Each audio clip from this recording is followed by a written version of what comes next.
If your partner beats you, that's a show of love. Ladies who are very strong wanaweza shika mwanaume wamtandike vibaya sana. Is jealousy good in a relationship?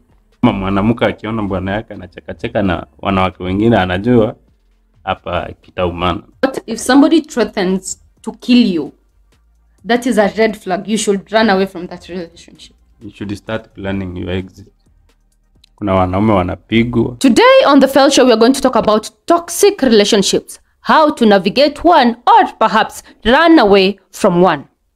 I'm joined with my husband, Eric Kamanda, who is going to help us shed some light on domestic violence. Can you beat your partner? No. Why not? Why should I beat them?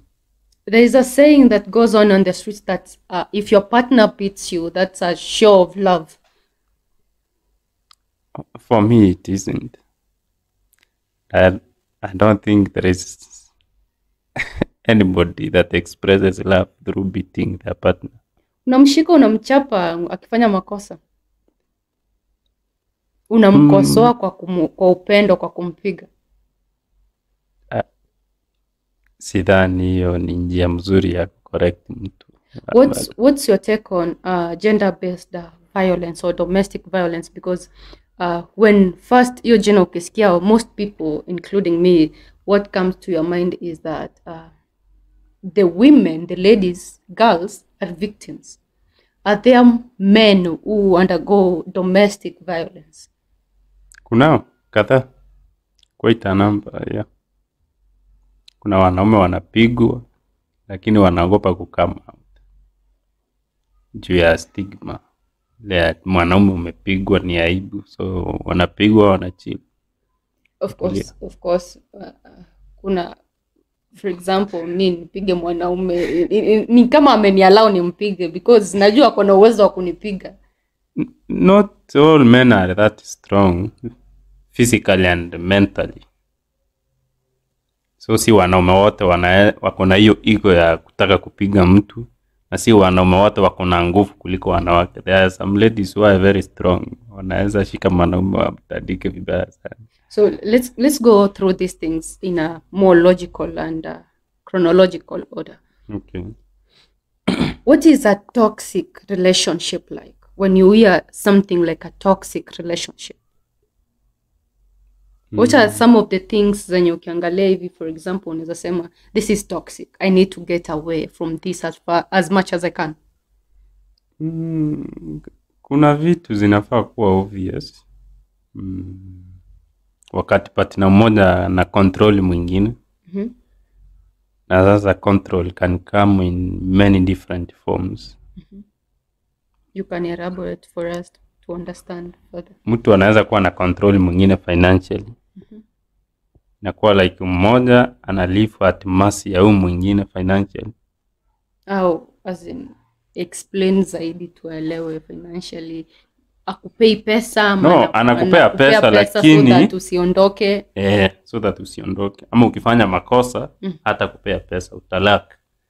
So inabidi it's the way anaweza akakuwa na kupea pesa mingi kufunikia makosa. Labda makosa yake, weaknesses zake. Akikupea pesa, na akikupiga kidogo akupea pesa. Is that toxic? Okay, yeah, from an outsider's angle it is toxic. Lakini ule mwenye anapigwa anaweza kuwa anaona yeye ako sawa bora anapewa pesa. But that's a good example of a toxic relationship. Wewe uko hapo. So controlling. Yeah. Anakupimia pesa. Anakupimia pesa, inaweza kuwa bado emotionally mtu anakumanipulate. How so? As in manipulation yenye ninajua ni ile, for example, unaweza kuwa ninajua nimekukosea and there is something that I can do yenye najua maybe I can buy you a PS ni vutilile makosa yangu so that you cannot go to that. Ama manipulation is of so many kinds. Also when it comes to, inakuja kufikaje ikuwe toxic? Hata hiyo umesema bado ni toxic. Ile najua nitaenda nifanye kitu, nikuje nikufanyie kitu yenye najua emotionally inakufurahisha, kukanyagilia ile story yangu. Tatafuta example mzuri nikupea maybe kabla tumalize show. So let's go over the misconceptions zenye zinakujanga in a relationship zenye I think so many people wanna fail kuona ama the society inazimake zinakaa normal to the extent yenye unakuwa comfortable living under them. Is jealousy good in a relationship? Mse akikuona ukiongelesha mse mwingine anakona wivu or something like that. Is it good? Is it good in a relationship? Does it build or does it break a relationship? Inategemea na a lot of things. Inategemea na a lot of things. Okay, for you to explain here some of the things zenye inategemea. Jealousy. You find me flirting. Okay, not flirting. Talking to. Oh, okay, not talking. You find your partner ako over friendly with an opposite. As in your partner anakuwa so friendly with an opposite gender. From many perspective, that might mean inaweza kuwa treated like a red flag. Your wife or a girlfriend being too friendly to male friends, kidogo inaweza fanya mwanaume feel hiyo jealous unasema, ama aanze kuona. As in, unajua, this is a very this is a topic for another day. It goes back to, can you allow your partner be friends with the opposite sex? Ama even kukaa friendly with the opposite sex, kuna ile, for example, co-workers, unacheki. But it's not something romantic, but the partner interpret it to be romantic or something inaweza lead to it being romantic, even if you have explained to them. Inategemea bado na a lot of things. Inategemea na mtu na partner wake. If you communicate a lot mnakuwa na common understanding of everything, including formation of friendships. So ukikaa na mtu, kuna watu wanajua partner wao wako weak. Mimi niko hapa, I know my partner is weak. Nikimuona tu anaongeleshwa na mwanaume, najua huyu ako likely kuteleza. Kuna watu wanajua partners wao hivyo.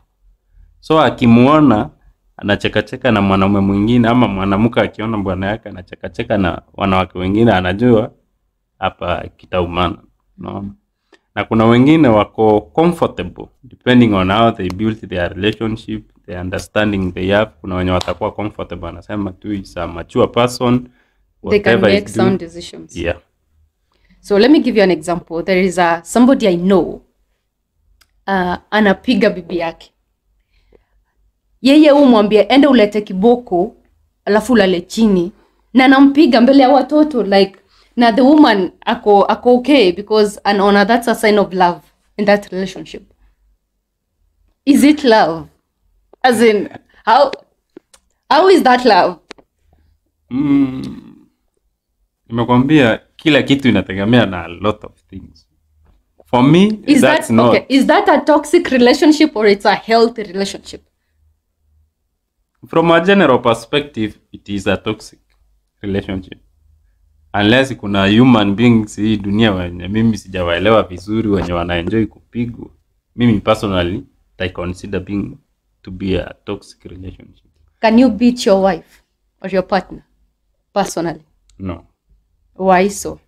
Why should I beat them? So how do you solve misunderstandings in a relationship? You communicate. You express yourself, you express your feelings. Kama umekosea unasema mimi ABCD, I did not like it. So many this people, is how I need it to be. So many people talk about communication, open communication, active listening, as being something that it breeds a healthy relationship. But when you go back and look at so many relationships zingine zenye zimefail, you find that kuna mwenye anaweza sema they were communicating but they don't know where it went south. No. Kuna mwenye anaweza sema that I tried to talk but hakuwa na listen. How can you help your partner to get to the level yenye ana listen to, for example, ama you can sit down and talk? What are the resources zenye unaweza offer to build a healthy relationship? Unajua, talking is not communication. It is only called communication ama effective communication wakati message yenye inapeanwa na mtu, the intended message ndio inakuwa received na the receive. So if I tell my partner something na yeye I perceive differently, aende nje kusema we communicate, hakuna communication hapo, kwa sababu hauelewi kitu anasema ama kitu anataka na mwingine hakuelewi. So the intended message is not delivered. That's not communication. It is only communication wakati mtu express feelings zake, understandings zake and everything, the same things anasema na intend huyu mwingine apate, ndiye anapata, na ule mwingine akijibu inakuwa ni hivyo, kuna common understanding. So even if you talk without an understanding, that's not communication. Perhaps hiyo ndio watu wengi wanasema tu wa communicating, but they weren't. They were talking. If your partner jokingly or in the heat of the argument tells you that I will kill you,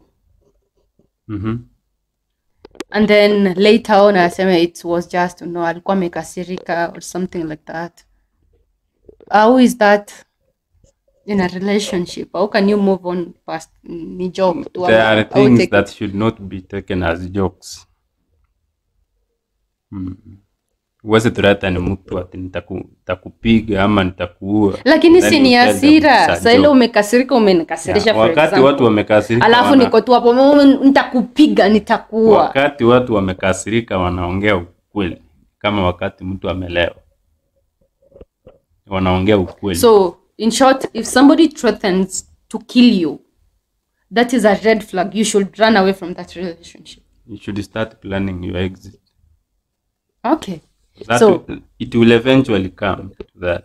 What is your exit in the relationship that you are? That's the next episode. Don't miss that one. Thank you for watching us. Please make sure you subscribe.